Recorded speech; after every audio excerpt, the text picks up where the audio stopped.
Listo. Entonces, bueno, en cuanto a este aspecto, él dice que los autores dicen que hay una tendencia, eh, y es que cuando la oferta de de altos niveles educativos aumenta, la demanda también aumenta. Y entonces él dice que eso implica que hay desigualdad, porque los avances en educación no fueron suficientes dada la tecnología pues, de la época. Y por último, como resultado, los autores encuentran que hay retornos mayores por la educación de mujeres. Eso no implica que los salarios de las mujeres sean más altos, sino que es como mucho más rico invertir en la educación femenina. Y ya. Por otro lado, en el enfoque de Full Discounting Function, el principal resultado, pues para mí, es que la tasa de retorno privada es mayor a la tasa de retorno social. Esto debido a que la tasa de retorno, o sea, la tasa de retorno social siempre va a ser menor porque el Estado subsidia la educación, incurren costos para que las personas se eduquen. Contrario, pues, al sector privado que no, pues eso es lo que encuentran ellos, ¿no? Contrario al sector privado porque no, ellos solo pues ganan, pero pues no invierten en ello. Y ya en cuanto a las conclusiones de este paper, los autores encuentran que es mucho más rentable la inversión en capital humano. Es muy rentable. O sea, digamos acá está este 2.4 versus 10.5%. El 2.4 es la tasa de retorno promedio entre 2000, 2015, algo así, aproximadamente, de los bonos de la Fed. Versus el 10.5%, que es la tasa de retorno privada por invertir en educación. Entonces, los autores concluyen que en realidad es muy rentable pues, para la sociedad invertir en educación. Además, encuentran que las tasas de retorno social están subestimadas. No se tienen en cuenta las externalidades. Entonces, ellos dicen que si se tuvieran en cuenta las externalidades, pues las tasas de retorno sociales serían más grandes. No más grandes que las del sector privado, pero sí más grandes de lo que ellos encontraron. Y por último, que es prioridad eh, invertir en educación, en bajos niveles educativos y en mujeres, dado que, como vimos, pues tienen una mayor tasa de retorno para la sociedad. Y ya eso sería todo. Listo, muchas gracias, Carol. Yo creo que si tienes algún comentario al respecto, pues para cumplir con los 15 minutos que dijimos por presentación, los podemos dejar como comentarios para iniciar la discusión y en este momento pasaríamos a la exposición que va a hacer Luis Castellanos.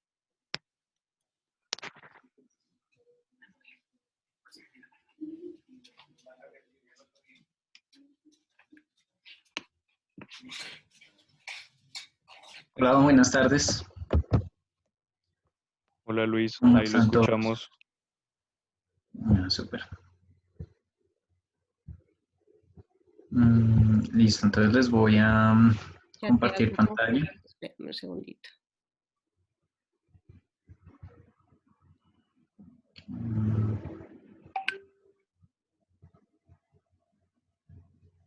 Ya creo Listo, que puedes, Luis, ¿sí? ahí ya. Listo.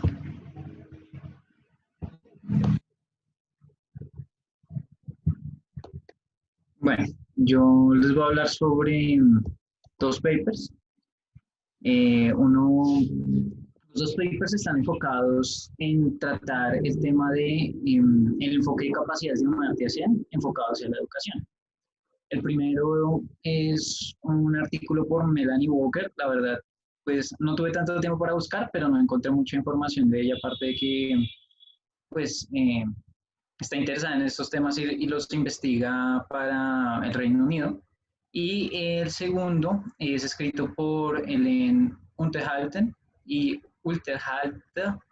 Y bueno, lo que tengo entendido es que ella ha trabajado mucho estos temas de educación, pero enfocados a igualdad de género, ¿sí? Entonces ella quiere ver cómo el enfoque de capacidades de Zen puede como relacionarse al tema de la igualdad de género en términos de educación. Listo. Entonces, me pareció correcto, pues yo creo que muchos de los que estamos acá tenemos como algún conocimiento sobre el enfoque de capacidades de Zen, pero me pareció como adecuado hacer una pequeña introducción de este enfoque antes de hablar de, como tal, de los papers. Entonces, digamos que en el enfoque de las capacidades de Zen, lo que yo entiendo que trata de hacer es tratar de ligar este concepto de desarrollo y conectarlo con el concepto, con otros conceptos como dignidad humana, la calidad de vida o la libertad de las personas.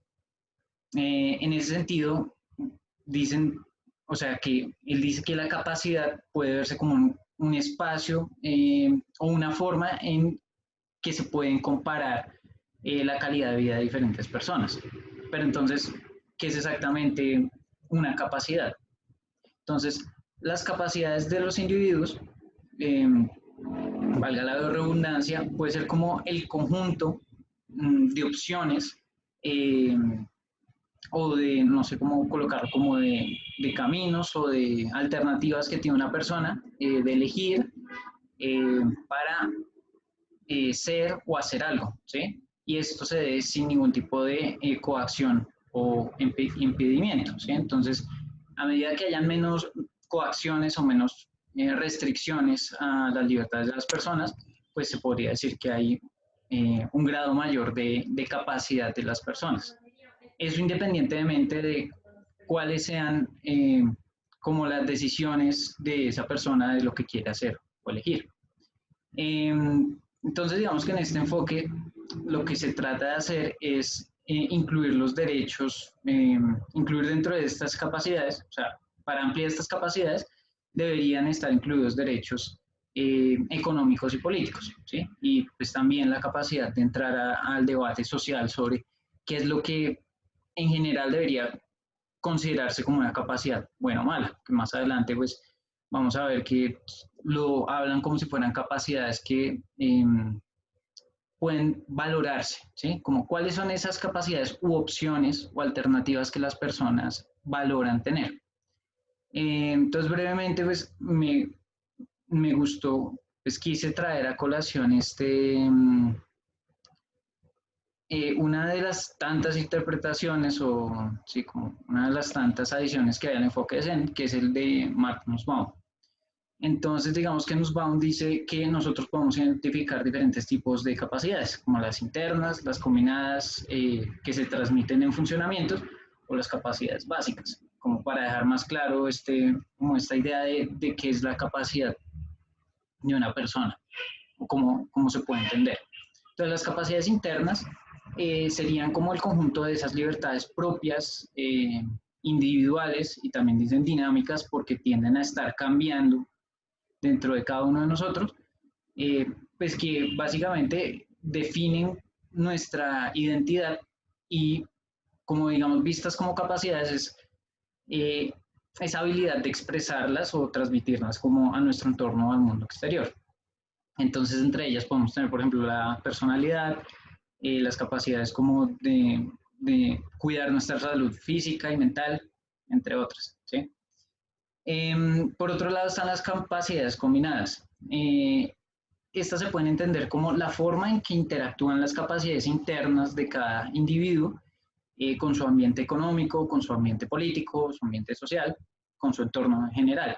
Entonces, dentro de estas interacciones, esto se entiende que genera como, más allá de tener esas capacidades, pues va a llevar a unas decisiones y que a una persona pues haga o sea algo en particular. A esto es lo que llaman funcionamiento dentro de este enfoque de Zen.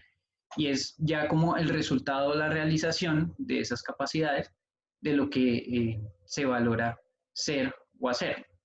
Entonces, en ese sentido, para que, digamos, las personas, se lo define como para que haya un mayor nivel de bienestar, pues lo que se necesita es que la persona tenga como un rango muy amplio de funcionamientos entre los que puede escoger, y pues para poder escoger debe tener pues también un rango amplio de capacidades o de oportunidades o de opciones entre las que pueda escoger. Entonces estas serían como, acá la recomendación sería como que existan ciertas políticas de promoción de ese desarrollo de las capacidades internas para que al interactuar con el ambiente puedan convertirse en funcionamientos en específico. Y finalmente pues tenemos capacidades básicas que serían como ese equipamiento innato que nosotros traemos, ya sea porque pues nos brinda algo o nos quita algo, no sé, o sea, digamos como hay personas que por nacimiento son más rápidas, tienen habilidades físicas superiores, o hay personas que tienen pues de pronto habilidades cognitivas superiores, pero dentro de este enfoque la idea de tener en cuenta estas capacidades es que independientemente de ese equipamiento innato, no deberían ser un limitante para acceder como a un mínimo de ciertas capacidades combinadas que se convirtieran en derechos sociales o políticos. Listo. Entonces ya, finalmente, la idea como de este enfoque es como un engranaje en el que las capacidades, esas oportunidades combinadas con la agencia de las personas, es decir, su capacidad de elegir una u otra cosa en particular, pues se conviertan en funcionamiento. Entonces, en ese sentido, la visión de desarrollo dentro de este enfoque sería la ampliación y creación de capacidades que los individuos valoran, ¿sí? Pero entonces la pregunta es, ¿cuáles son esas capacidades que los individuos valoran? Entonces, la creación, perdón, debería darse con la creación de una vida en que los individuos, pues, valoren, por decirlo así. Y para que sea así, o sea, saber cuáles son esas capacidades, debe haber como una decisión colectiva dentro de un contexto social y cultural que permita definir cuáles son esas capacidades valiosas sin que llegue eso a eliminar la posibilidad de cada individuo dentro de su heterogeneidad de escoger cuáles son o de acceder a esas capacidades que pues lo hacen llegar a los funcionamientos que aumentan su bienestar. Entonces, la idea acá es, más allá de lo que puedo o no puedo hacer, es la idea de tener un espectro muy amplio para escoger. Entonces, ya con esa introducción, voy a hablar del primer paper, que es Amartya Sen Capability Approach and Education. Y lo que yo entiendo es que el objetivo de este paper es reflexionar sobre qué ofrece este enfoque de Amartya Sen a la investigación y al campo de acción dentro de la educación. Entonces, digamos que este mapita que coloco acá es como esa idea de, dadas unas condiciones en la educación, se espera que eso genere el desarrollo de ciertas capacidades valiosas en distintas etapas de la vida, que al final fomenten el bienestar de los individuos. Entonces hay un rango amplio de opciones, esa es la idea, que existe ese rango amplio, que al final le permita a los individuos tomar decisiones informadas, sea durante o después de su educación, y esas decisiones informadas lo que van a convertirse es en una forma de expandir la libertad y la agencia de cada individuo. Listo. Entonces, la propuesta de este paper es como centrarlo como cómo se puede evaluar la educación dentro del Reino Unido. Entonces, digamos que existe una propuesta clásica que es evaluar la calidad de educación en términos de las capacidades de las personas, dados como los funcionamientos que alcanzan. Es decir, no las opciones que tuvieron, sino los resultados que realizaron. Por ejemplo, como las notas en un examen, o el ejemplo que colocaba ahorita Carol, sobre, pues sí, yo vi que un niño pasó de sexto a séptimo, ¿sí? Entonces eso es un funcionamiento, él pasó el año.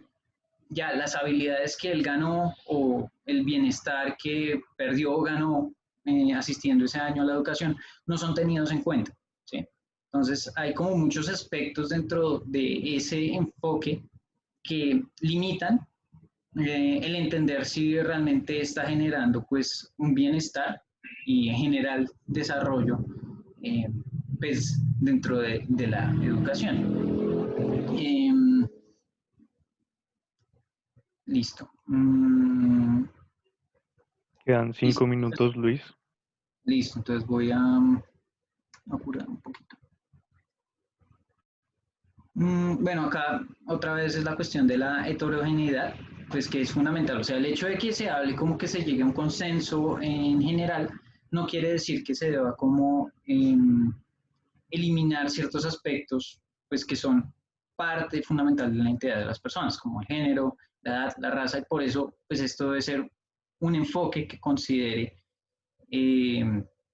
pues toda esta heterogeneidad y la respete, ¿sí? Entonces, digamos que la idea es que la libertad individual va a fortalecer la vida social. Bueno. Entonces, finalmente, la pregunta acá es, que se va a repetir en otro paper, es, ¿este enfoque se puede aplicar a los niños? Entonces, si los niños no cuentan como la madurez para tomar ciertas decisiones de manera independiente, ¿cómo podría ser aplicado? Entonces, la propuesta es no considerar la libertad tanto ahora como de que puedan hacer lo que ellos quieran, sino considerar como cuáles decisiones van a aumentar su libertad en el futuro, ¿sí? Ya como adultos. Entonces, un ejemplo sería como si el niño no se quiere vacunar hoy porque eso le da mucho miedo, le duele mucho, pero sabemos que eso puede generarle enfermedades en el futuro, eso truncaría su libertad en el futuro. Entonces, acá dentro de este enfoque la idea sería, a pesar de que el niño no quiere vacunarse, pues lo ideal es que se le vacunara, ¿sí? Entonces, dentro del enfoque de la educación, la idea es que la educación se plantee de tal manera que amplíe las habilidades de los niños para ampliar las oportunidades que tendrán y de esa manera pues desarrollen a futuro habilidades más complejas. Y en ese sentido pues se debe crear un currículo que sea amplio y diverso, pues para que ellos puedan explorar las diferentes opciones que tienen. Y por lo tanto no debe ser un proceso de adoctrinamiento, sino uno que les ayude a desarrollar su autonomía y su identidad. Listo, entonces ya se acaba el paper. Como unas preguntas importantes es, ¿cómo se podrían distribuir esas capacidades de manera justa? O realmente se distribuyen de manera justa actualmente, o algunos niños tienen más oportunidades de convertir sus recursos en ciertas capacidades que otros. Entonces, digamos que son preguntas que quedan abiertas. No sé si ustedes están viendo ahí porque no puedo ver el título. Pero bueno, en este segundo paper, el objetivo es muy parecido, pero en este caso se quiere como dirigir hacia la equidad de género. Entonces, dentro de esos rangos de opciones, la idea es que haya una equidad, pero digamos que debe ser una equidad en términos de que las personas, tanto niños, niñas, tengan la misma libertad efectiva. ¿Esto qué quiere decir? Puede que los dos tengan pues, la posibilidad de ir al colegio, ¿sí? Pero pues por colocar un ejemplo, si dentro de una cultura particular a las niñas para poder ir al colegio les toca, no sé, arreglar su hogar antes de ir o apenas llegan, no es una libertad efectiva igual, porque tienen que hacer actividades adicionales o gastar energía de manera adicional para poder acceder a ese derecho. Si me paso, me avisas, Martín, que yo creo que ya se me está acabando el tiempo. Pero lo importante es que en este paper se hacen dos críticas importantes, y es a los economistas que evalúan las políticas económicas o sociales a partir de sus resultados agregados, es decir, pues sí, se aumentó el Producto Interno Bruto o pues una medida general como de bienestar diferente, pero no se enfocan en el bienestar de individuos particulares, ¿sí? Y en ese sentido habría un poco interés en la igualdad de género. Y otra crítica que se hace es basarse en puntos de referencia o en benchmarks. En ese sentido es como si el desarrollo fuera universalizable, como lo que discutíamos, no sé, creo que en la primera sesión del año pasado, porque de esa manera se están ignorando las aspiraciones individuales y también como el contexto social y cultural de pues, cada país y más que cada país, incluso de cada región o de cada ciudad o de cada grupo de personas. Vamos a Entonces, dar digamos, 2 minutos más. ok. Entonces, acá la idea es crear esa idea de bienestar y esa idea como de cuáles son los estados más valorados dentro de esa educación a partir pues de el escrutinio y el debate público. Entonces, digamos, yo haría ahí este es como un enfoque de Akire, ya casi acabo, y es como él dice, la razón práctica de las comunidades como tal puede llevar, es decir, sentarse y reflexionar, puede llevar a una reflexión moral sobre cuáles son esas capacidades que queremos y cómo articularlas, ¿sí? Y eso podría llevar, o debería llevar a la igualdad de género. Ahí la crítica podría hacerse como de esa micro, creo que muchos hemos visto que muchas veces como la decisión social o la decisión como de la democracia, de toda la gente reunida, pues a veces no resulta como en el resultado socialmente deseable. Pero pues él plantea como esa idea filosófica de que sí puede llevar como a expresar efectivamente las preferencias y expectativas de pues la mayoría de personas e incluso mejorar el bienestar de cada uno de los individuos. Yo diría que ahí hay como un poco de contradicción, pero también puede ser como, no sé si alguien pueda como, de pronto si conoce el enfoque, complementarlo, hacer una corrección, estaría perfecto. Y ya, acabo con esto. Finalmente, una crítica que hace la autora es, hay diferentes aspectos de cómo de ver las capacidades de las personas. Entonces están como, el problema es que casi siempre nos enfocamos solo en uno, que sería lo que acá ella llama well-being achievement, que sería como otra vez ese ejemplo, como, bueno, yo me gradué del colegio, entonces ya lo logré, ¿sí? Tengo la misma capacidad que cualquier otra persona que se haya graduado del colegio, ¿sí? Tuve la oportunidad de educar. Entonces no se están teniendo en cuenta otros aspectos como el bienestar que viví dentro o la libertad de sentir bienestar que viví durante que viví ese proceso o la oportunidad que tengo de lograr otras cosas adicionales. ¿Es la misma libertad que tienen otras personas? ¿O la libertad de expresar mi agencia, como yo creo esto, realmente lo hago efectivo? Digamos que son cosas que no se tienen en cuenta en otros enfoques. Entonces eso sería como lo que les quería compartir hoy. Y ya. Listo, Luis, gracias. Con eso podemos cerrar y dar paso a Alvin, que nos va a hacer la presentación sobre el bloque 3.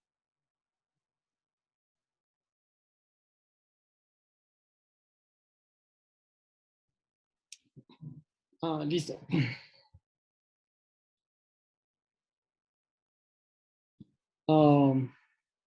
Necesito que... Ya te hago cojos. Espérame un segundo. Dale, gracias.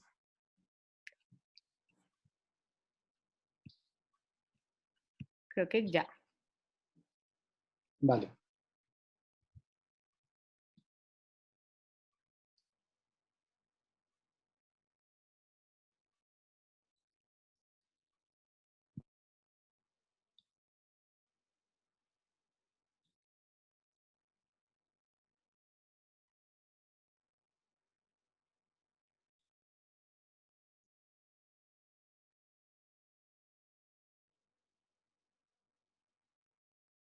¿No te deja? Ya estás como co-host.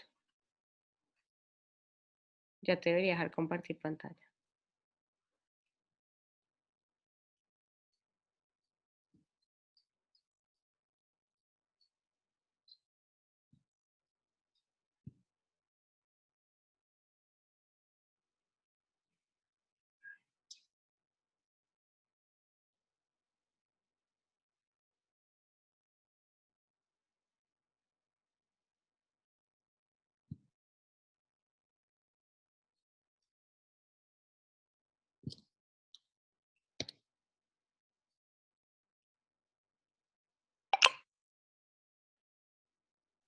Pues yo creo que podemos dar 1 minuto más y si no, se puede empezar la exposición sin las diapositivas. Ahí O si podría quieres, ser No las envías, si quieres, no las envías la presentación y la ponemos nosotros. Pero ahí ya te dejaría abajo donde dice compartir pantalla en la cosita verde. Ya estás. Ah, Lo que listo, pasa es que listo. me tocaba cambiar las configuraciones de seguridad. Ujú.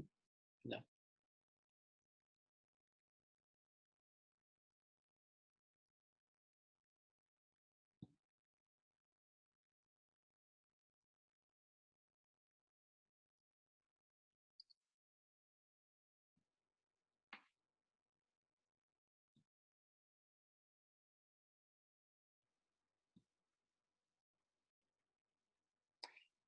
Bueno, a mí me correspondieron dos lecturas. La primera es una introducción al desarrollo humano y al enfoque de capacidades de Eileen Unterholter, que es una economista sudafricana que actualmente está vinculada a la Universidad University College London.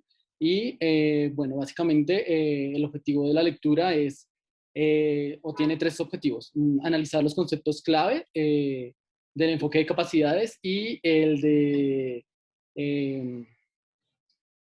capital humano en la práctica educativa. El segundo es hablar sobre el enfoque o la dimensión del desarrollo humano y cómo este puede promover otras dimensiones valiosas, que básicamente toma el enfoque de Zen. Y el tercero es comprender las diferencias entre el enfoque educativo de capital humano y desarrollo humano. Bueno, la autora plantea unos puntos clave y básicamente lo que dice es que hay unas diferencias entre el enfoque de capital humano y desarrollo humano, entendido aquí más que todo el enfoque de desarrollo humano como el enfoque de capacidades de Zen.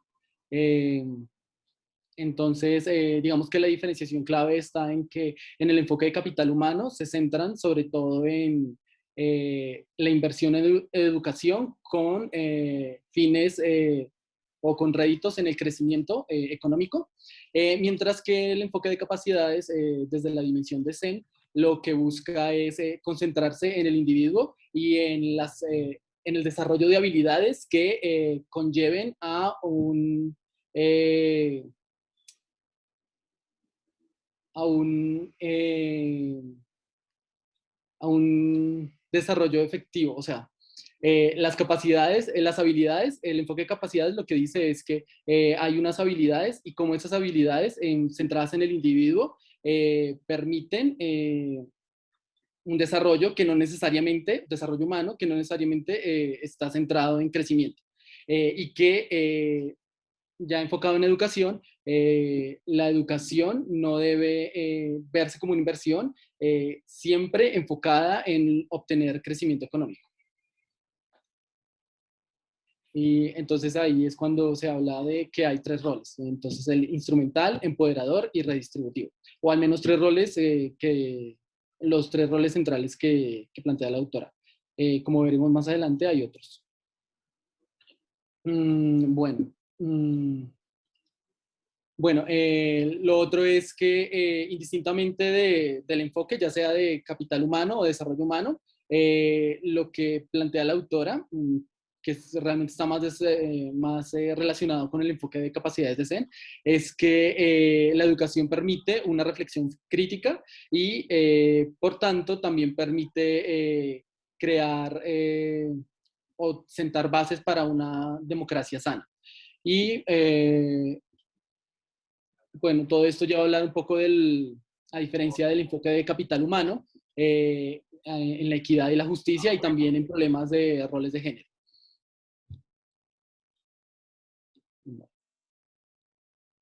Acá hay una frase que me parece muy interesante, muy valiosa de la lectura y que pues traducida más o menos dice que la educación, o sea, sin la educación no pueden surgir nuevas ideas y es la fuerza impulsora del cambio del mundo. La educación, que no siempre es lo mismo que la escolarización, que esa es una diferencia muy importante también con el enfoque de capital humano, genera empoderamiento. que es uno de los 3 roles que destaca la autora, y sin educación las personas pueden ser objeto de abusos por parte de los más poderosos. Entonces, aquí en esta parte, digamos que cabe resaltar algunos ejemplos que se señalan en la lectura. Por ejemplo, que no siempre se evalúan desde el enfoque de capital humano. Por ejemplo, la educación permite que las personas más vulnerables pues puedan también crear opiniones políticas o generar opiniones políticas más acertadas, ya que tiene poder organizativo. Entonces, ahí plantean, por ejemplo, el ejemplo de los campesinos analfabetas, o, por ejemplo, las dificultades que enfrentan las mujeres en el mundo. Entonces, la educación permite no solamente que se rompan barreras socioeconómicas, sino también que las mujeres puedan acceder a un cambio de roles en la sociedad. Por ejemplo, es a través de la educación que se ha dejado atrás un poco ese rol de que la mujer es la ama de la casa y que es la encargada del hogar, y que fuera de ahí como que no puede estar en otro rol.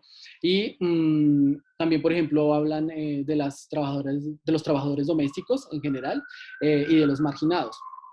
La educación les permite no solamente obtener beneficio económico, sino lograr una nueva visión en lo que desean y pueden obtener a lo largo de la vida, que es un poco el enfoque de desarrollo humano, ¿no? Que es algo más interdisciplinar, más diverso y menos economicista, que es también una de las críticas que hacen ambas autoras al enfoque del capital humano. Bueno, para esta primera autora, el enfoque de capital humano, pues bueno, hace como un recuento histórico. Digamos que se destacan estos 3 autores, y tiene sus inicios en la década de los 60, específicamente en el 64, cuando Gary Becker crea o escribe un artículo que se llama Human Capital, y pues básicamente es desde acá que se empieza a hablar de cómo la inversión en educación tiene réditos en el crecimiento económico.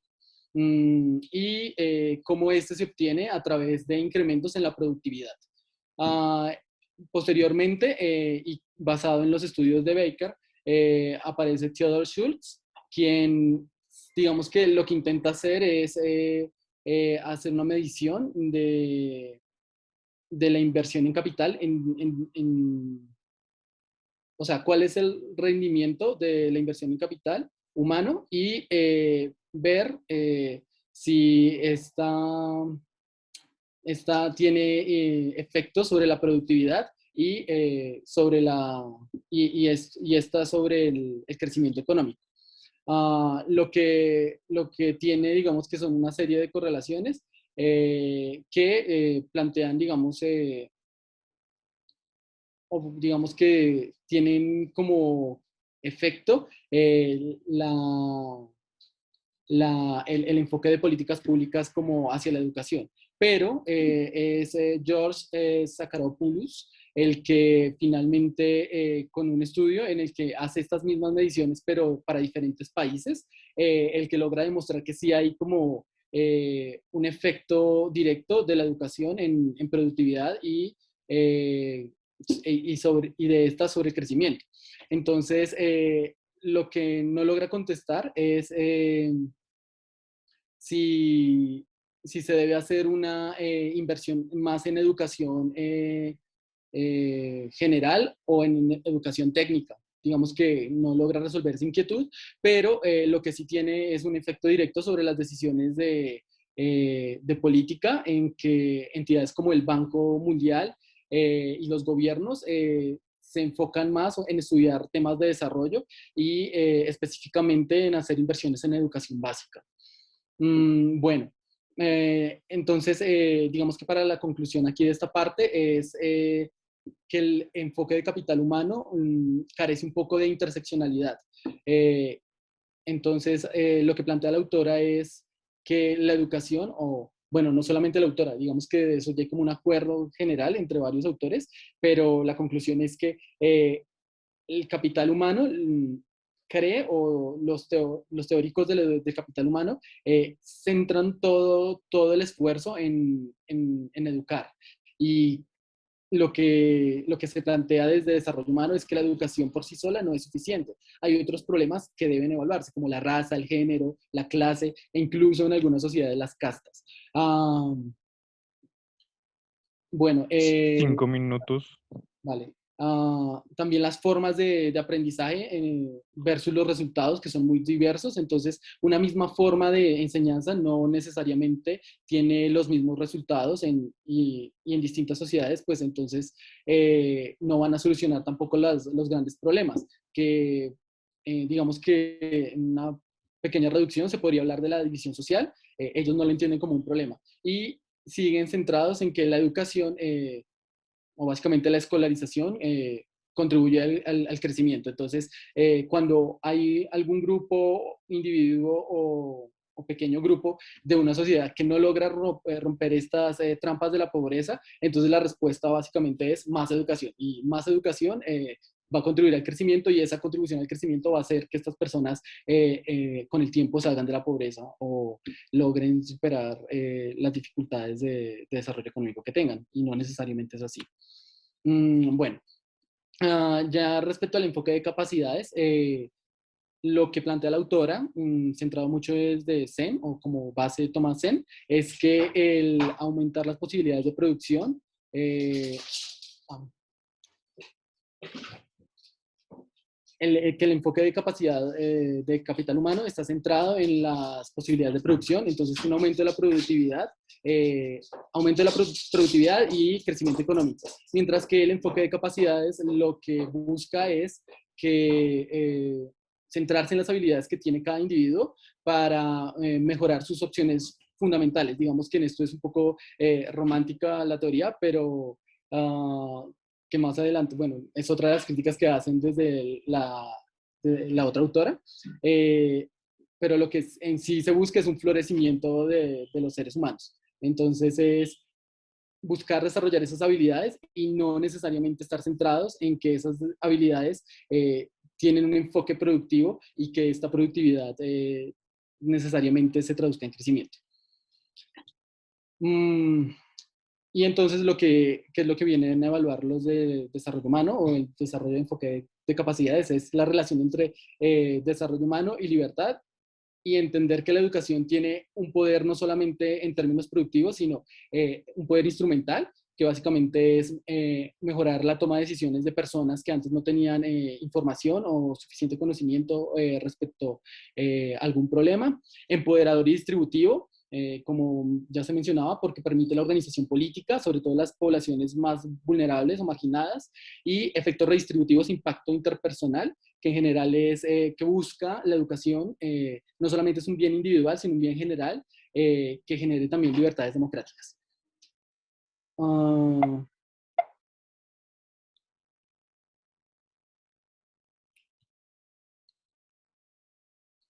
Bueno, aquí se mencionan algunas fortalezas y debilidades de cada uno de los conceptos, y digamos que me gustaría enfatizar una de las ventajas, y es que del enfoque de capacidades, y es que o sea, a diferencia del capital humano, sí tiene como preocupación central las desigualdades y el desarrollo de capacidades a través de la educación, y no solamente tomar la educación con el objetivo de mejorar la productividad y generar crecimiento. Bueno, aplicar el enfoque de capacidades a la educación. Bueno, ella hace una clasificación al final, y básicamente se centra en que hay tres grandes grupos de literatura. Uno es el que se enfoca en muy teórico, que es como el que usa el lenguaje del enfoque de capacidad. Otro que hace aplicaciones de igualdad y justicia, o que relaciona el enfoque de capacidades con la igualdad y la justicia. Y otros que ya son más empíricos y toman datos y hacen mediciones, que es una de las grandes debilidades que menciona la autora del enfoque de capacidades, que a diferencia del de capital humano, tiene menos datos duros o evidencia empírica que lo respalde. Pero no por eso, digamos que tiene una relevancia o validez, ¿no? Bueno, y ya finalmente el último paper es el de Ingrid Robbins, que habla sobre tres modelos, que son tres modelos de educación, que son derechos, capacidades y capital humano. Ya básicamente hemos hablado de capacidades y capital humano, entonces...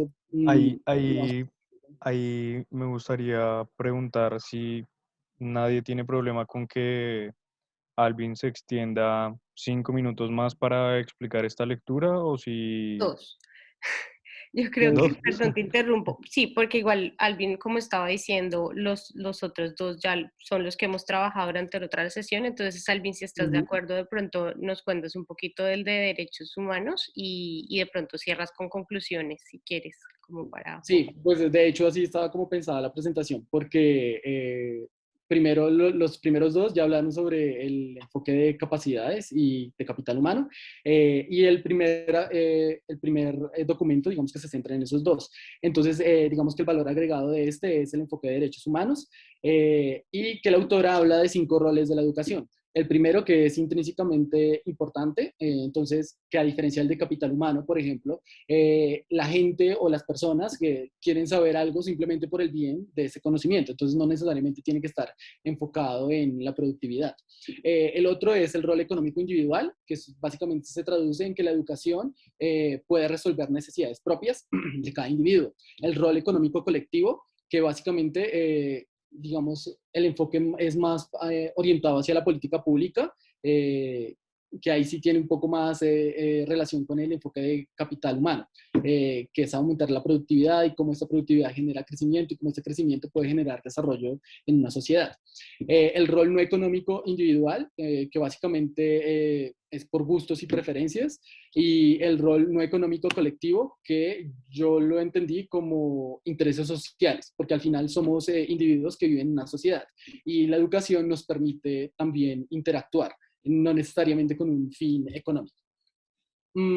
Bueno, como se menciona, digamos, después de esto, la autora lo que hace es explicar los 3 modelos. El primero es el de capital humano, que una de las críticas que hace ella, o que resalta mucho, es que es muy economicista, y pues que habla como muy en términos de réditos económicos y ganancias. El que se centra ella es en el derecho a la educación, que se entiende como un derecho universal, que es un derecho humano y por tanto es universal, y que no siempre, digamos, que los economistas, al tener, digamos, que un enfoque más de utilidad y rentabilidad, olvidan que al ser que no necesariamente tiene que estar pensándose en que va a generar esa productividad y ese crecimiento, sino que al ser un derecho humano debería ser universal y que todos pueden acceder a este, indistintamente de la rentabilidad. Y el último es el de capacidades, que básicamente es centrar cómo esas habilidades, cómo lograr que esas habilidades de cada individuo, desarrollar esas habilidades para que se traduzcan en oportunidades. Bueno, la autora del enfoque de derechos humanos resalta que hay 4 problemas. Primero, que es abiertamente retórico, entonces digamos que es el problema básicamente es que se queda en el papel, ¿no? Como muchas cosas en el derecho. El segundo es que no se puede reducir los derechos solamente al ámbito legal, entonces los derechos tienen un componente moral y muchas veces el problema es que en un país, por ejemplo, como el nuestro, yo creo que aplica, se traducen los derechos a lo que está escrito en una norma o en un papel, y pues digamos que eso es un limitante grande. Porque que pasa a tener relación con el tercer problema, se traduce a que el derecho es una obligación o una limitación, o está limitado exclusivamente al Estado. Y muchas veces el problema también es que el Estado o los gobiernos traducen este derecho como escolarización. Entonces, simplemente como cumplir con unas normas básicas, unos criterios básicos de años de escolaridad y ya. Y realmente la educación es más que escolarizar niños. Es ver, evaluar la calidad, por ejemplo, evaluar qué efectos ha tenido esos años de escolarización en la calidad de vida de esas personas. Entonces, digamos que esas son unas de las críticas que ella plantea. Que al final el derecho a la educación se está quedando en manos del gobierno. Y ya, las tres diferencias, o digamos que tres diferencias entre estos tres enfoques es que son tres. Primera, los roles de la educación. El segundo es la naturaleza de los enfoques, que tiene que ver con las teorías. Entonces, el de capital humano, economicista. El de derechos humanos, pues tiene su base en tradiciones legales y morales. Y finalmente, el reconocimiento y difusión. Lo que dice esta autora es que el enfoque de capital humano y de derechos humanos es más conocido y ampliamente difundido respecto al enfoque de capacidades que todavía tiene, digamos que, esa falta de difusión. Listo. Gracias.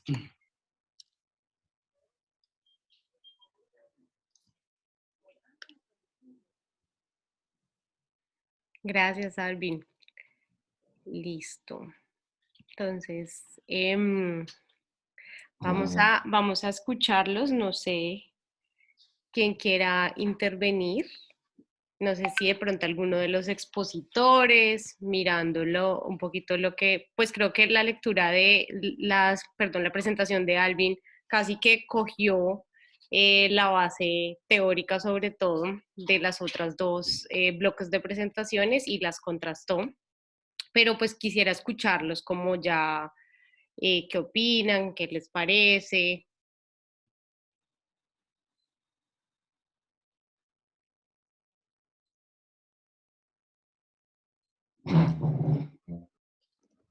Bueno, pues digamos que en el caso de este tipo de enfoques, a mí me parece pues, bien interesante poderlos mirar, porque sí, definitivamente en la carrera no se exploran tanto.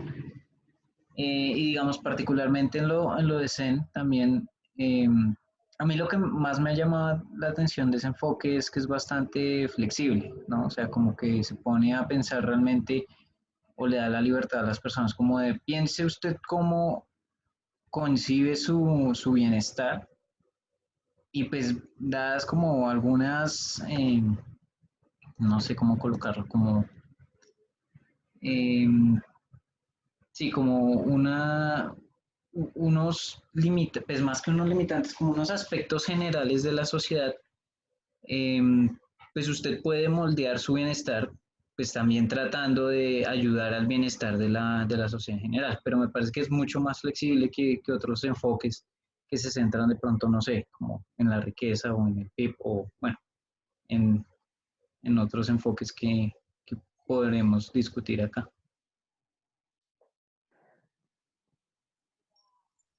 Yo puedo hacer una pregunta para las personas que están asistiendo, especialmente los que no han, o sea, muchas gracias a Luis, a Carol y a Alvin. Yo creo que pusieron sobre la mesa como dos enfoques y aquí viene la pregunta, que yo no sé ustedes qué creen, ¿son complementarios o son contradictorios? Porque siento que son niveles de análisis muy diferentes. Eso es una respuesta que yo no tengo clara y me gustaría oír a alguien de los participantes que nos contara cómo ponen o cómo balancean como el enfoque de capital humano que viene más de un modelo, de una percepción del capital, de un entendimiento como mucho más causal entre tienes que hacer esto para lograr esto, y el de Zen que es como un poco más filosófico, moral, que es lo que nos estaba contando Luis y Alvin. Entonces quería preguntarles eso. Pues en este momento tiene Luisa levantada la mano, entonces si quieres puedes prender tu micrófono y participas, por favor. Bueno, pues yo, digamos, un poco contestando la pregunta de Camila, siento que, digamos, la de las capacidades viene a solucionar un problema del capital humano y es lo de las externalidades. Y es más porque, digamos, las capacidades como que ya empieza a mirar cómo empieza a afectar la educación, no solo en el crecimiento económico, sino ya en otros enfoques y en otros ámbitos como en el derecho, los derechos sociales y esas cosas. Entonces, siento que se relacionan mucho y siento que el de las capacidades viene a solucionar un poco ese enfoque del capital humano, pero siento que también el capital humano tiene una fortaleza súper importante y es que sí se puede comprobar, ¿sí? O sea, por decirlo de una forma, se puede como medir y por eso es que se comprueba si funciona el modelo o si funciona lo otro y pues vienen las teorías de, bueno, es que los años de escolaridad no funcionan, toca medirlo de otra forma y pues así se va desarrollando. Entonces, pues sí, eso es todo. A mí eso me pareció una intervención buenísima y quisiera hacer un comentario ahí un poco corto y creo que es el mismo Zen que muchas veces dice que para llegar como a un acuerdo después de la deliberación, como que las personas pueden estar de acuerdo en el fin, pero no necesariamente en por qué lo eligen. Entonces, digamos, en este caso en este caso, digamos, acá todos al final podríamos abogar por la educación, pero pues unos elegirían la educación por esta razón, por la eficiencia, otros por las capacidades. Entonces quería también como traer ese elemento por si alguien quiere comentarlo. Vi que Lina fue la siguiente persona que levantó la mano, entonces si quieres, puedes prender tu micrófono.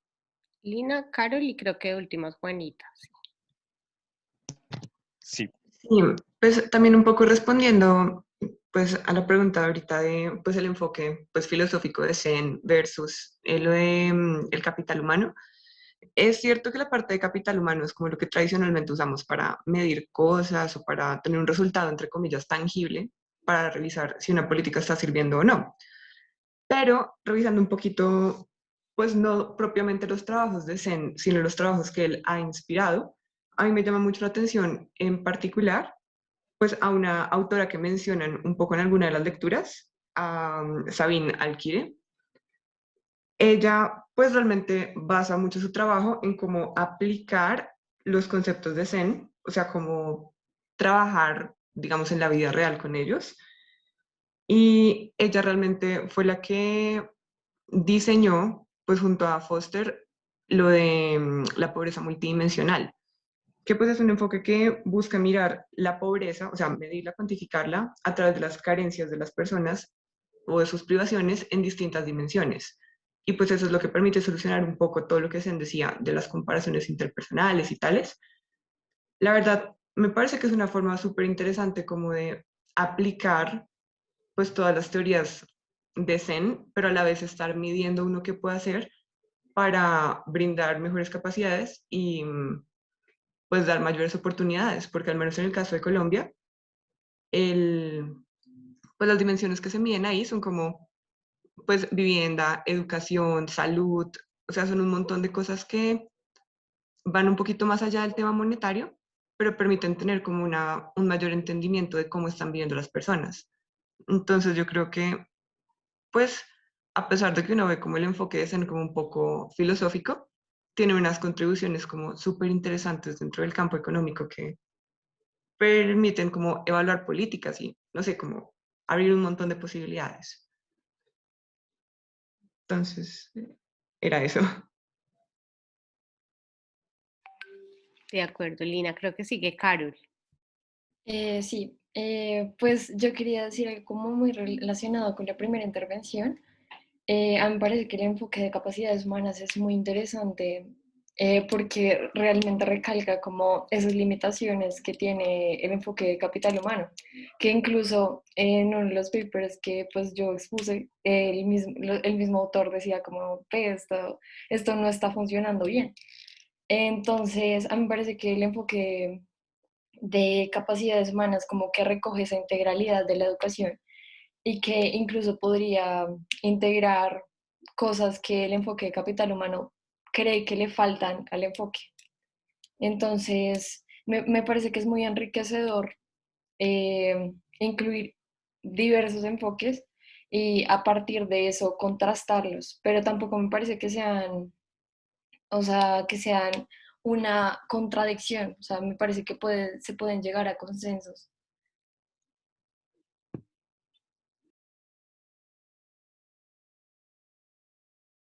Súper de acuerdo con Carol.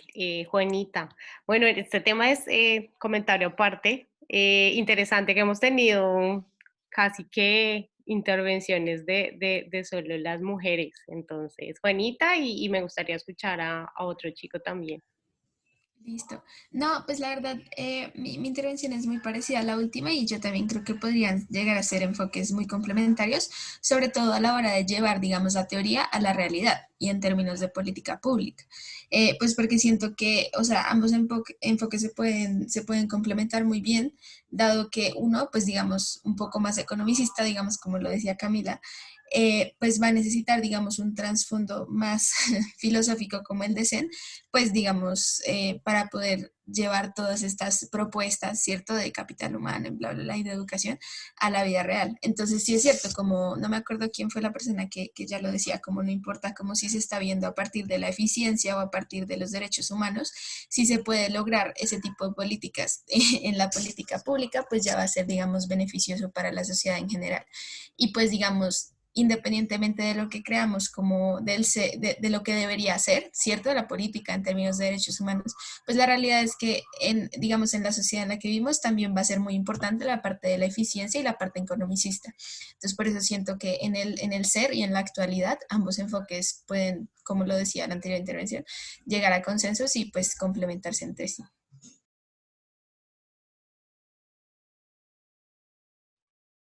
Gracias, Juanita. A mí también me parece súper interesante cómo la diferencia de los dos, Juan Pablo, ya te doy la palabra, cómo los dos enfoques nos dan también unas aproximaciones diferentes al desarrollo, ¿no? Entonces, claramente capital humano es equipara casi que desarrollo con crecimiento económico, de ahí que utilicen como base para hacer más toda la comprobación empírica la ecuación minseriana y entonces mayor educación, formación, productividad, mayores salarios, crecimiento y el enfoque de las capacidades ya nos lleva hacia un enfoque del desarrollo humano. Entonces, pues como comentario aparte, dale Juan Pablo.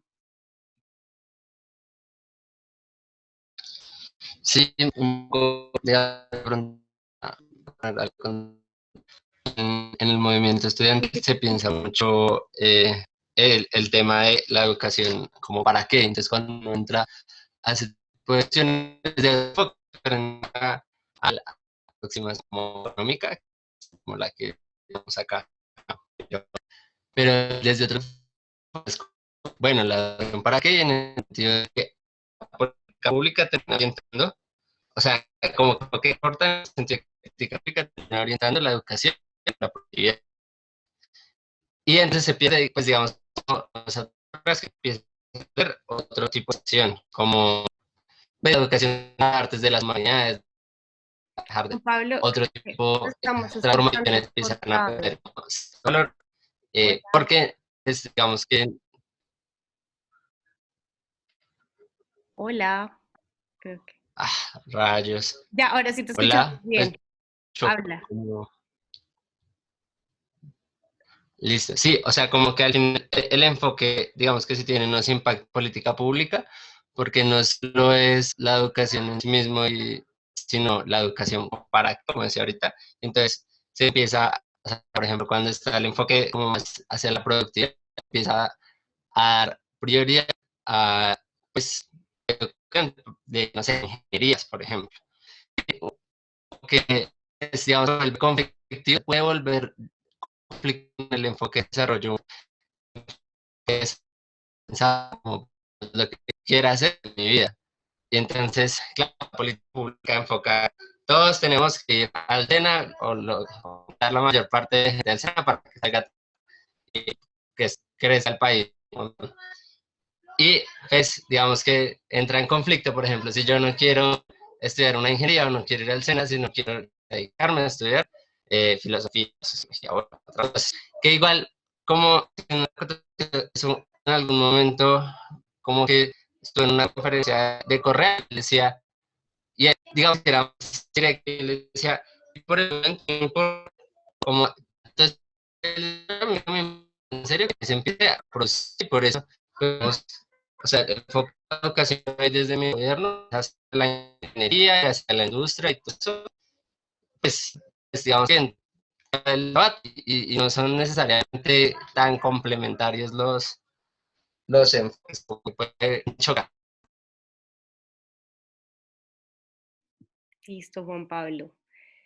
¿Alguien tiene una opinión respecto a lo que Juan Pablo, que además es un punto muy interesante y muy válido, ¿no? ¿Cuántas veces no hemos escuchado precisamente esa discusión de la educación para qué? Y entonces también algo de lo que nos hablaban los presentadores era precisamente que también la educación tiene un valor intrínseco, ¿no? Y entonces también nos permite desarrollarnos no solamente para conseguir un trabajo, sino, por ejemplo, para entender literatura, para poder apreciar arte, y eso también hace parte de lo que yo puedo valorar como individuo, de lo que puedo yo decir que contribuye también a mi desarrollo como persona. No sé quién tiene de pronto una opinión contraria, qué opinan de esto que nos acaba de plantear Juan Pablo. Ahí puedo hacer también una pregunta o me estoy saltando a alguien. Es que yo no puedo ver manitos. A Luisa Lisa, Vargas. Dale, Luisa, de dale No, tú contestarlo, primero. sí.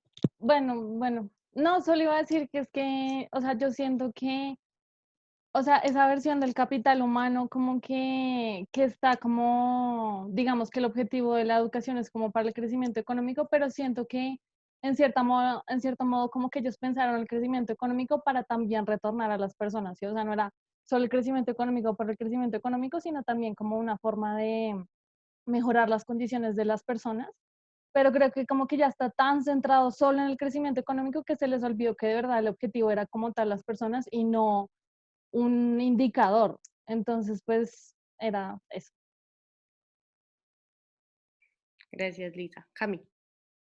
No, era justamente eso, que ahorita escuchando a Juan Pablo, creo que, o sea, como que esa pregunta inicial, bueno, y lo que estaban diciendo ustedes, como que yo sí sentía que es precisamente lo que dice Luisa, como que sí hay una diferencia, o sea, como que no son comparables en un nivel metodológico porque pues vienen de maneras de pensar un poco muy diferentes, o sea, bueno, pero yo creo que sí hay un problema que es el que menciona Luisa y es que el capital humano se asocia a que el fin último de la economía B, de la educación definida muy en abstracto, porque pues es lo que decía Carol, que no es solo cobertura sino calidad, pero digamos en abstracto le pega al crecimiento económico, mientras que es en lo que hace es llevarlo a una noción de bienestar que implica como lo que nos contaba Luis y Alvin, algo mucho más complejo en lo que se mezcla como lo que la comunidad decide que es bueno para ellos, que es lo que creo que Juan Pablo intentaba decir con las reflexiones de la universidad. Y es como, ¿para qué queremos esto? Y creo que en la nacional, afortunadamente, por lo menos se ha mantenido esa discusión. Pero entonces yo sí sentía, y no sé ustedes qué opinan, ya que escuchándolos hablar, que sí hay como una diferencia de fondo en eso, en el fin último eh, y en la concepción también de educación, que cuando uno obviamente la mete en un modelo que a uno sí le da como unas tendencias, obviamente se reduce como a unas variables como son la cobertura y digamos la calidad medida como en puntajes y eso. Pero entonces entran a veces a jugar todas esas variables que no vemos y creo que eran de las que estaba hablando Alvin. Entonces no sé ustedes si están de acuerdo con esa conclusión a la que llegué escuchándolos o qué otra cosa opinan. Listo. Veo Carol, Vanessa y Alvin. Y Juanita.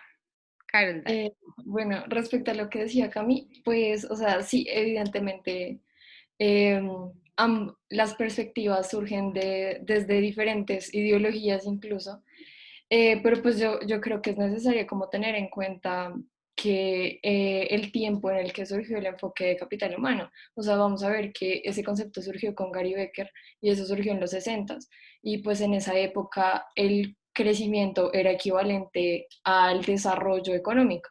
Entonces, en cuanto a eso, pues creería que en realidad, pues en esa época era una perspectiva aceptable, pero pues que debería ir evolucionando y adquiriendo como perspectivas como la de Zen, que ya en realidad tienen en cuenta la calidad humana y ese desarrollo económico que nosotros tenemos como concepto actualmente.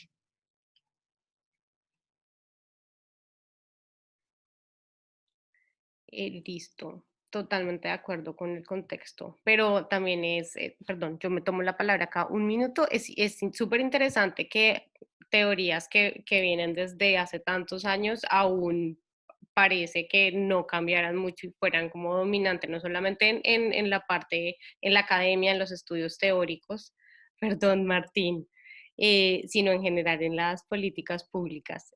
Perdón, Vanessa, Alvin, Juanita, ya no me vuelvo a tomar la palabra. ¿Me escuchan bien? Ahí te escuchamos. Ok, bueno, yo tengo como varios comentarios porque sí siento que estoy muy de acuerdo con lo que mencionaba Camila y con lo que mencionaba Juan Pablo.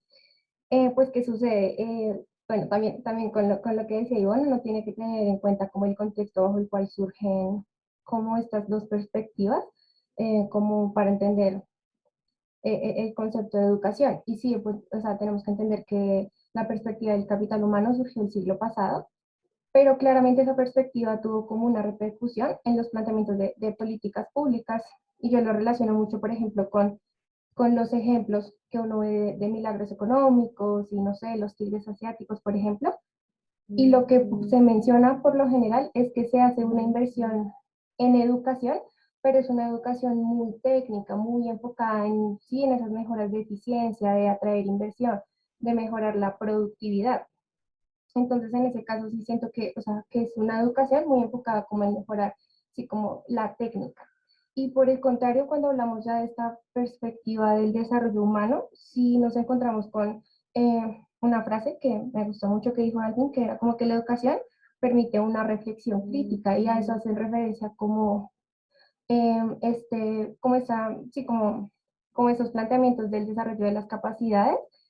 Y y las capacidades tienen mucho que ver con la agencia, y entonces en ese caso ya la educación se ve como esa capacidad que debe desarrollar cada individuo para, digamos que tener no sé, como un paradigma claro como de su realidad, de su mundo, y que asimismo pueda tener como, sí, como esa visión clara de, digámoslo de esa manera, de lo que es el mundo. Creo que eso es una capacidad que se denomina como razón o algo así, y es como una de las capacidades más esenciales. Entonces, pues yo sí considero que o sea, puede que los enfoques se puedan reconciliar, porque también es cierto que el tema de las capacidades es algo un poco romántico, o sea, en, en algunos términos, aunque pues Lina, por ejemplo, también mencionaba que sí han habido como intentos de llevar esto como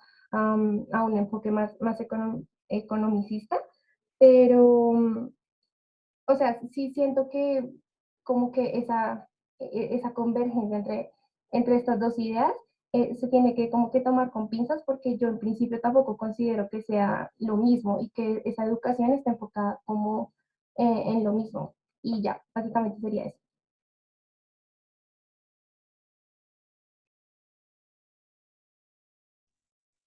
Mm, Bueno, yo lo que quería decir es que a partir de lo que decía Robbins, digamos que uno puede recoger varios de los comentarios que han hecho. Entonces, el enfoque de capacidades al final es más interdisciplinar, y yo creo que ella lo que trata de decir es que es como el enfoque que tiene la capacidad, eso va a sonar redundante, de recoger no solamente, porque eso también lo decía la primera autora, Elaine Unterhalter, y básicamente lo que ella decía también es que el enfoque de capacidades no quiere, no busca reducir o desacreditar el enfoque de capital humano. Lo que trata precisamente también es de decir, no hay que estar enfocados exclusivamente en crecimiento, y en la educación no debe estar entendida solamente con efectos con fines productivos. Entonces, creo que al final lo que hace Robbins es recoger estas dos visiones de capital humano y enfoque de derechos humanos, eh, para decir que ambos tienen acogida en el enfoque de capacidades humanas. porque como Lina también nos mencionaba, al final, sí, teóricamente es más difícil o es menos delimitado que el enfoque de capital humano, pero el enfoque de capacidades también ha permitido tener mediciones importantes como el IDH. Sin embargo, yo creo que más que economicista, la crítica o lo que pretendía decir Robbins es que a veces el enfoque de capital humano es muy reduccionista, entre comillas, porque las mediciones muchas veces se centraban en entender exacto esa disyuntiva entre crecimiento y desarrollo, y que al final el crecimiento no se puede entender como desarrollo, a menos que sea un crecimiento sostenido en el largo plazo y que tenga, digamos que otras implicaciones dentro de la sociedad, que no se pueden entender solamente en términos económicos. Entonces, por eso creo que sí es un poco reduccionista, pero es que al final el enfoque de capacidades permite recoger lo que se estaba diciendo, porque la educación no se puede entender, o sea, no, que es la base de la que parte el enfoque de capital humano, la educación solamente como un medio para obtener un fin, que es el crecimiento. Pero a la hora de la verdad, la educación no se puede entender, o al menos digamos que esa ha sido como una conciliación que me ha permitido a mí tener el enfoque de capacidades. La educación no se puede entender como un fin ni un medio, sino que es ambas, porque no es clara la disyuntiva entre, digamos, se necesita, o sea, la gente se educa para mejorar sus condiciones económicas, o son esas condiciones económicas las que permiten que la gente se eduque. Entonces, al final, que es lo que explica también el enfoque de capacidades humanas,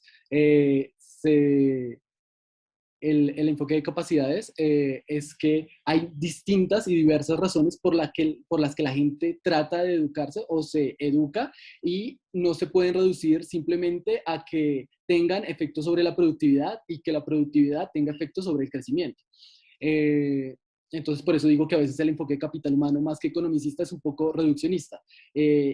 Porque, como mencionaba Lina, pues claramente el enfoque de capacidades ahora tiene mucho de economicista, porque se ha tomado como base para crear indicadores de desarrollo humano, pues digamos que el más conocido es el del IDH. Entonces es un enfoque más interdisciplinar. Yo creo que recoge a estos dos primeros, al enfoque de capital humano y de derechos humanos, y trata yo creo que es como un enfoque que trata de hacer un consenso como entre las distintas disciplinas, y yo creo que ese es el gran logro que ha tenido SEM con esta teoría, y eso era básicamente lo que quería decir.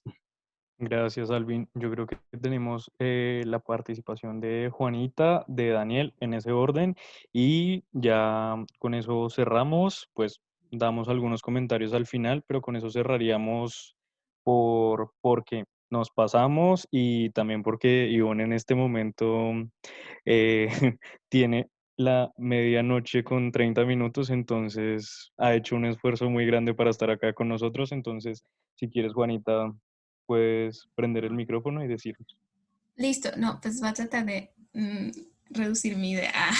Es que, no, pues yo quería ir muy en las vías de las que estaba hablando Alvin, y pues digamos la respuesta que ha dado Camila, como la conclusión a la que llegó, y pues también, pues depende, mentira, pues porque pues me acordé, pues sobre lo que está diciendo Alvin, digamos, de desarrollo, crecimiento, crecimiento, desarrollo, como que mucha literatura los describe como, digamos, un círculo virtuoso, ¿no? Entre crecimiento y desarrollo.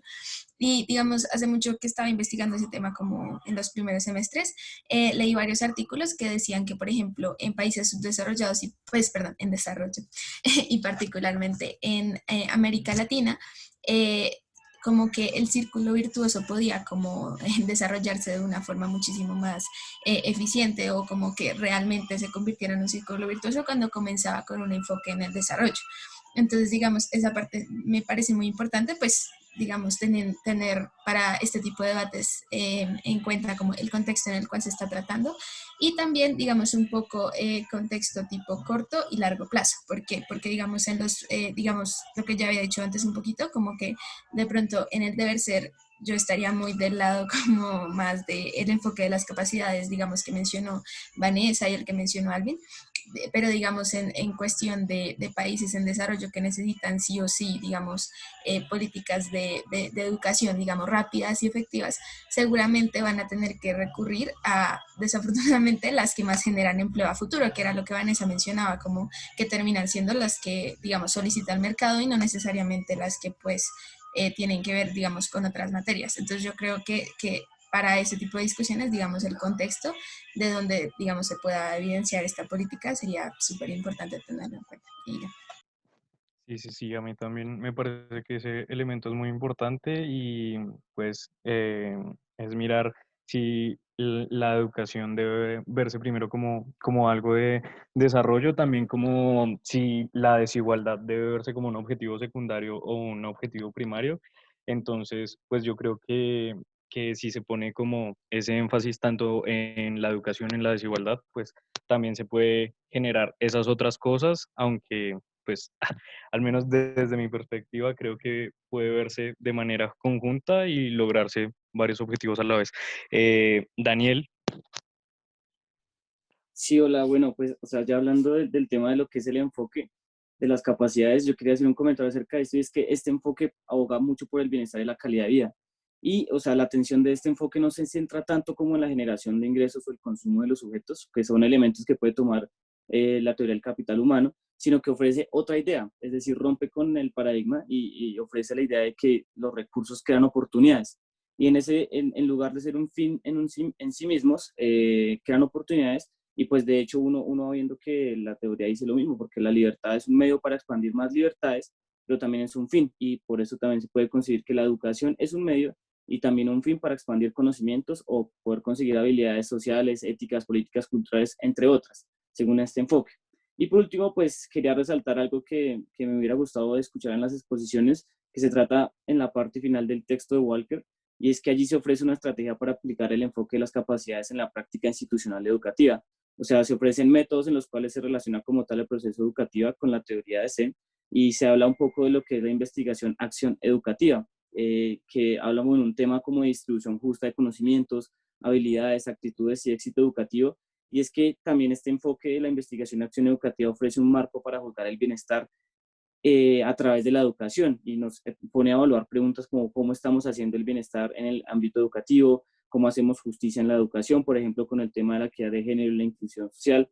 Y pues nos permitiría entonces poder involucrar a los más afectados por la práctica en el desarrollo y la evaluación de desarrollo de las capacidades, porque bueno, de eso se trata la investigación acción participativa desde lo que se planteaba desde Falsborda. Y pues acá una frase rápida que decía acá y es que si las personas no logran hacer eso al imponerles la pequeñez, a los niños no solo les reducimos su derecho humano básico de aprender ampliamente, sino que también hacemos que el mundo sea mucho más incendiario de lo que es necesario. Entonces ahí se resalta que las escuelas y las universidades son lugares donde se forman identidades y es mayor la responsabilidad de los docentes a la hora de actuar y pensar sobre qué entidades y capacidades de funcionamiento se están distribuyendo en esas aulas de clase.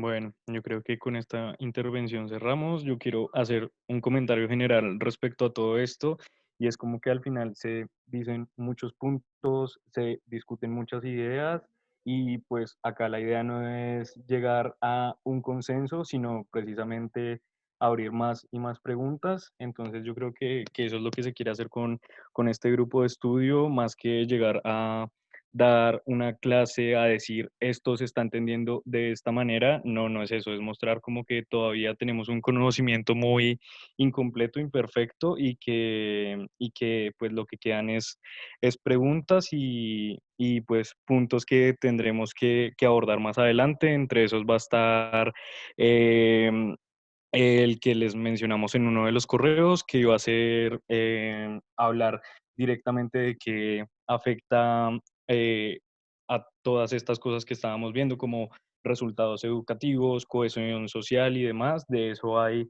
varios trabajos, ya estamos intentando armar alguna bibliografía para eso, entonces invitarlos, que creo que la mayoría puso que sí a esa pregunta de si le gustaría asistir a la segunda sesión, entonces buenísimo, muy chévere también las participaciones, muy chévere que principalmente hayan participado mujeres, aunque también participó Alvin, Daniel, Juan Pablo y yo, según recuerdo, y pues creo que eso sería todo. No sé qué más quiera decir Ivonne.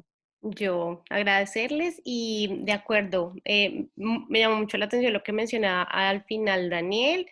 Entonces, también estábamos pensando con nuestros estudiantes líderes que están en la universidad. Bueno, en Colombia, pues todavía no sé si ya estamos en clases presenciales, pero bueno, la idea es que sí sabemos que hacer este tipo de sesiones de manera virtual es un poquito más difícil y lo que sí queremos apenas se pueda es tratar de tener como encuentros presenciales también, más chiquitos, en donde, por ejemplo, se puedan desarrollar y abordar estos temas.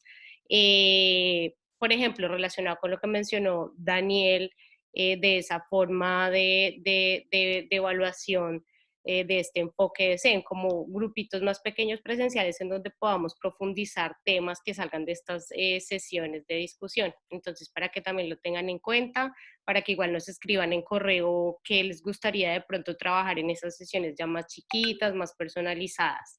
Y agradecerles mucho. Acuérdense que, como les dijimos al inicio, vamos a tener un webinar con la doctora Lilla de la Universidad de Cambridge. Ella está en la bibliografía, están tanto en el syllabus como le subimos también la tesis con los capítulos 6 y 7, que es sobre educación y género desde el enfoque de capacidades, entonces para que lo tengan en cuenta.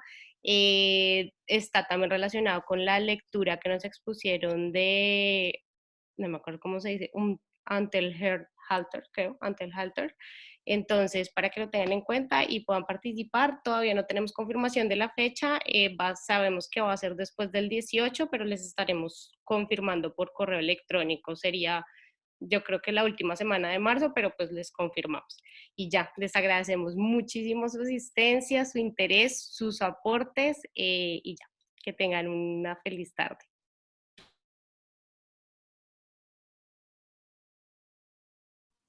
Gracias. Gracias, chao. Gracias a todos. Gracias a ustedes. Gracias, hasta luego. Gracias.